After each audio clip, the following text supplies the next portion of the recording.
ternyata pendukung Anies Baswedan harus menelan kekecewaan yang cukup dalam. Tadinya mereka sangat membanggakan bahwa event internasional Formula E yang digelar di Jakarta pada bulan Juni lalu bisa menjadi ikon keberhasilan Anies Baswedan untuk maju sebagai capres di tahun 2024. Ternyata hasilnya mengecewakan, yaitu Jakpro sebagai penyelenggara event Formula E ini mengumumkan bahwa event ini ternyata rugi. Jadi rugi sekitar hampir 15 miliar ya, karena ternyata penyelenggara masih berhutang pada pihak Ancol di mana sirkuit ini dibangun sekitar 19 miliar, dan mereka menyatakan hanya untung 6 miliar ya, artinya sama aja rugi ya, atau buntung gitu. Menanggapi hal tersebut, para pendukung Anies Baswedan yang tadinya bersemangat untuk menonjolkan event ini sebagai ikon prestasi dari Anies Baswedan langsung pada terdiam semua. Nah, sebenarnya tuntutan untuk membuka laporan kepada publik sebelum Anies lengser itu sudah dilakukan sejak bulan September lalu. Publik sebenarnya sudah mendesak Jakpro sejak bulan September kemarin sebelum Anies usai masa jabatannya sebagai Gubernur DKI Jakarta agar diumumkan kepada publik ya. Ternyata juga tidak kunjung diumumkan. Setelah Anies tidak lagi menjabat sebagai gubernur, pihak Jakpro akhirnya mengumumkan hasil dari event tersebut yang ternyata merugi.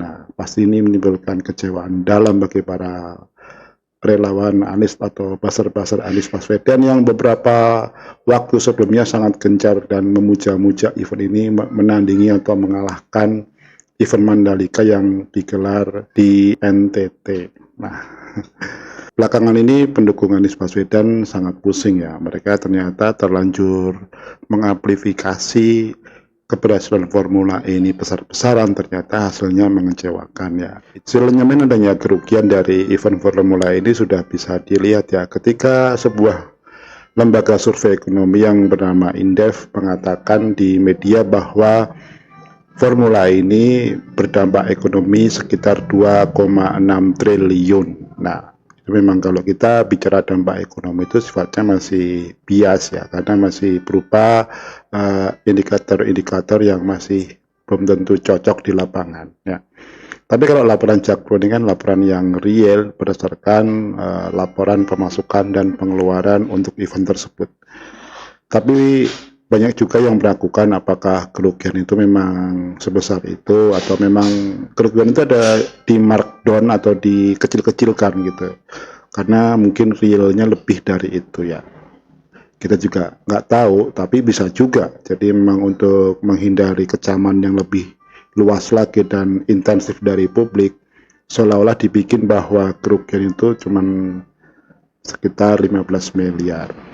Padahal faktanya juga kita nggak tahu, karena itu kan hasil laporan mereka kepada DPRD DKI Jakarta. Tentunya harus diaudit lagi oleh auditor resmi atau auditor pembanding dari swasta gitu ya, dari yang independen gitu. Jadi bisa mengetahui sebenarnya berapa kerugian yang terjadi pada event Formula E ini ya.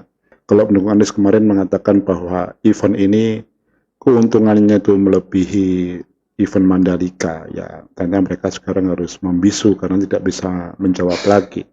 Dan narasi dampak ekonomi yang mereka kedepankan, tapi laporan rugi laba penyelenggaraan event ini tidak pernah mereka sentuh. Nah, semoga publik tidak istilahnya teralihkan dengan narasi-narasi yang diselewengkan seperti ini ya. Karena kalau kita bicara untung rugi ya laporan keuangannya, laporan rugi labanya, bukan dampak ekonomi. Kalau dampak ekonomi itu sifatnya absurd, bias, dan mungkin bisa diperdebatkan gitu ya. Ya, semoga apa yang saya bagikan bermanfaat.